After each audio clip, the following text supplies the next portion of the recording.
From my personal experience, I have found that if you have a purpose in knowing something, then it will become more interesting for you to study a subject.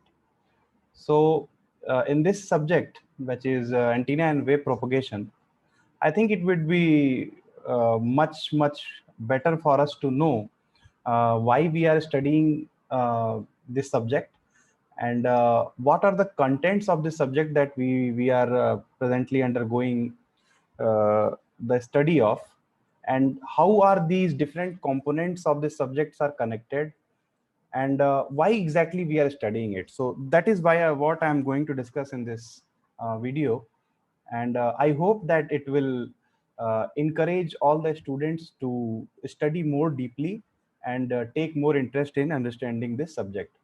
So as you know that these are the 5 units that we are covering in this subject, which is coordinate system and transformations, electrostatic, magnetostatic fields, antenna fundamentals and definitions, antenna design, and finally wave propagation.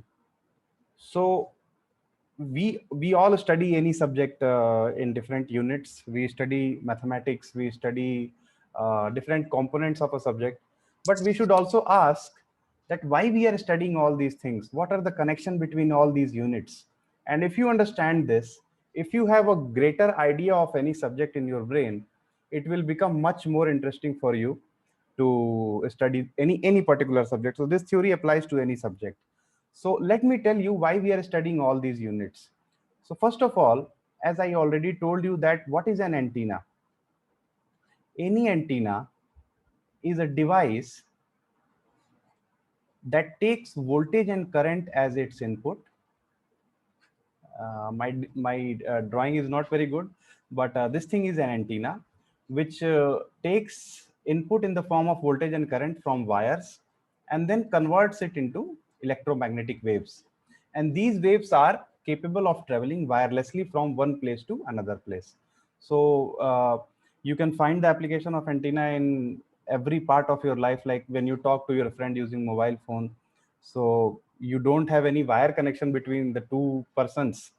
So what happens is your voice is converted to electrical signals, and then it is converted to electromagnetic waves, and through the setup system of antennas goes to the other person that you are talking to.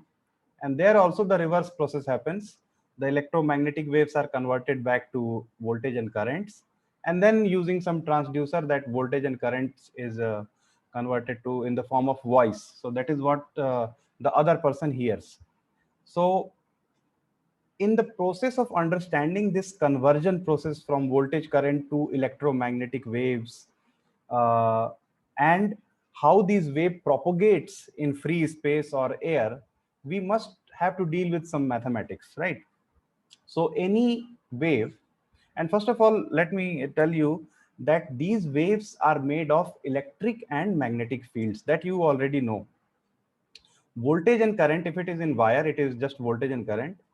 And even in the wire, this voltage and current is inherently connected to electric and magnetic field, because from the childhood, from high school and intermediate, you have been studying that if there is a voltage between 2 points in a wire, there will be an electric field between these 2 points, right? And when this electric field is multiplied with the length of this wire, the L, suppose this L is the length of this wire, then this becomes voltage, right? And if there is a voltage between 2 points in any wire, a current will flow. That also you know, using the Ohm's law. And if the current will flow, there definitely will be a magnetic field around it. So you can say that this current and magnetic field is connected, and this voltage and electric field is connected. So everything is connected. So it is very clear that whatever wave that propagates in air or space or any medium wirelessly is made up of electric field and magnetic field, right? So first of all, you have to know the properties of this electric and magnetic fields and how they are propagating in the medium, how they move forward. You have to know the mathematical mechanism, right? And also, since they are moving in space and in time, because with time they will move forward, and they are moving in space in all the directions, so there must be some mechanism to understand how these waves are moving in all the direction and in time. So for understanding the movement of wave, which is electromagnetic wave, we call it in short as EM wave, in three-dimensional space, we use coordinate system. And we have already discussed that some properties of some phenomena like magnetic field is always circular in nature. So it will be better for us to use cylindrical coordinate, which where it becomes easier to deal with things which have cylindrical symmetry. And electric field, as you know, for a particular point charge, electric field will be going in all the direction in spherical symmetrical shape. So in that case, spherical coordinate will be much more easier for us to deal with those kind of things. So that is why in the first unit we studied about coordinate systems and their transformation from xyz to rho theta phi and rho phi z and so on. So first unit we deal with the coordinate system so that we have a base over which we can define our mathematical equations of electric and magnetic fields. Now, since the electromagnetic waves are made from electric and magnetic fields, we have to study about them definitely, how they are produced and how they move forward. So when the electric and magnetic fields are not changing with time, they are constant with time, then the field of study that we call it is called electrostatics and magnetostatics. So in the second unit, we study about that. And also with electrostatic and magnetostatic fields, it is actually not written here. We will study their dynamic property also, which means if you change electric field with time or if you change magnetic field with time, what is going to happen, how the waves will form. So all those things is called electromagnetism. And there is one very great set of law which is world famous, is called Maxwell equations. There are four Maxwell equations, and these four Maxwell equations, if you when you study these four equations, you will know that how changing electric field will generate a changing magnetic field, and how changing magnetic field will generate a changing electric field. So that is how the waves are formed and they move forward. So this is what we are going to study in our second unit. And once we know the properties of electric and magnetic fields in 3D space, after studying the first two units, we will study the mathematics or the fundamental mechanism of antennas, right?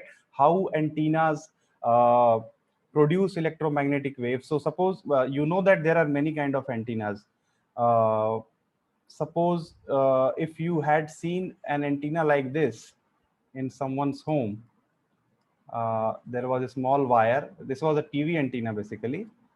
And in the older days, what you had to do is there was a TV transmitter, and you have to keep this antenna in the direction of TV transmitter so that you will get the better reception of the signal. So this meant that the direction of gain of this antenna was in the direction of that TV tower.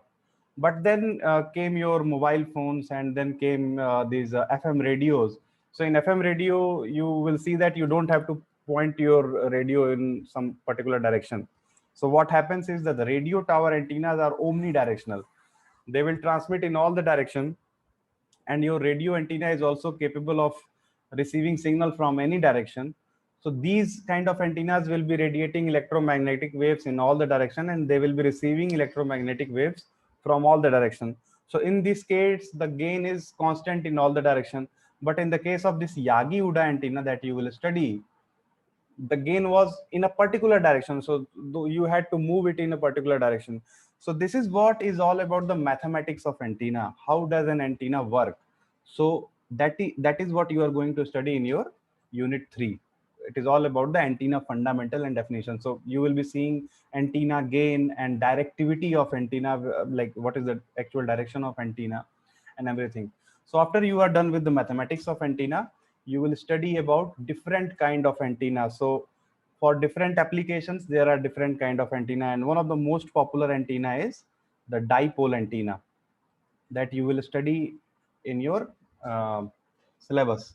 So the combination of different dipole antennas are used everywhere. So if you go in your home city and see a very big TV tower, So if you look closely on top of that TV tower, you will see that there are many combination of dipole antennas stacked one after together. So these dipole antennas work as omnidirectional TV transmitters. So they transmit in all the direction. So this is one antenna. Then you will obviously study about the Yagi-Uda antenna. And if you have a DTH, direct to home dish TV in your home, then you will have an antenna like this. This is called a DTH antenna. So there are different kind of antennas which are used for different purposes. And so in the fourth unit, you are going to study about these different kind of antennas and their combination, like combination of antennas will be used for producing different level of directivity and gain.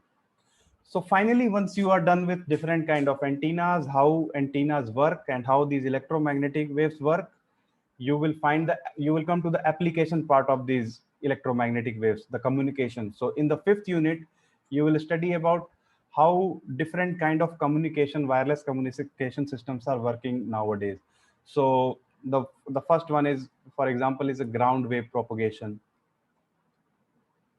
So in the ground wave propagation, you remember in older days radios, there was an AM radio, medium wave radio. So that radio, the range of that radio was not very much. It was limited, and also the quality of that radio was not good. So what happened is there was a transmitter, and the waves from this transmitter traveled near the surface of Earth. So that is why it was called ground wave radio. So it is an obsolete technology. And then came your FM radio, then your TV system communication. So these were all called line of sight communication, in which the receiver and transmitter antenna must be in the line of a straight line of sight. So in the straight line. So in this case, the communication between transmitter antenna and receiver antenna happened in the straight line, right? So the application for which I already told you is FM, TV, and also your mobile phones work on this line of sight communication principle. So and there are few more that we will study in the unit 5. So after studying the antenna, how the waves are generated and different kind of antenna, in the last unit you are going to study about the application of these antennas in different kind of communication system. So I hope after this explanation, you will be finding much more easier to connect between different part of this subject, so that it will be more easier for you to understand that what we are talking about in different units, and how everything is going to create a particular understanding about this subject. So with this, I will hope that all the students will give their 100% in understanding this subject. Thank you.